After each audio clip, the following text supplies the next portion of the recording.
বাবু মার্কেটে যাচ্ছি, কিছু টাকা দাও তো। एक सेकंड 1 2 3 ধরে চলো। কত টাকা দেবো তোমার যা মনে চাই তুমি তাই দাও। 4 5 6 টাকা কাজ করো সবগুলো টাকা নাও দাও দুই টাকা টাকা। দাও মার্কেট করে দিয়েছো এই পিঙ্কি এই খুব ক্ষুধা লাগছে ভাত দাও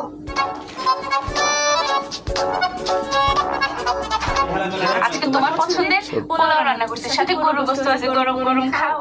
হ্যাঁ তাই নাকি আর তুমি এত কিছু কিভাবে কিনলে আরে সকালবেলা যে তুমি টাকা দিলে না, টাকা ওই টাকা দিয়ে লাগবে কিনছি। 25 আর 7 12 এই নাও গরুর গোশত, সিনার গোশত দিলাম, একটু Extra কলিজা জল দিলাম, আর লাগবে। একটু দিই। হ্যাঁ একটা ইন্টার 7 + 12 কেজি 100 গ্রাম দুজনে তুমি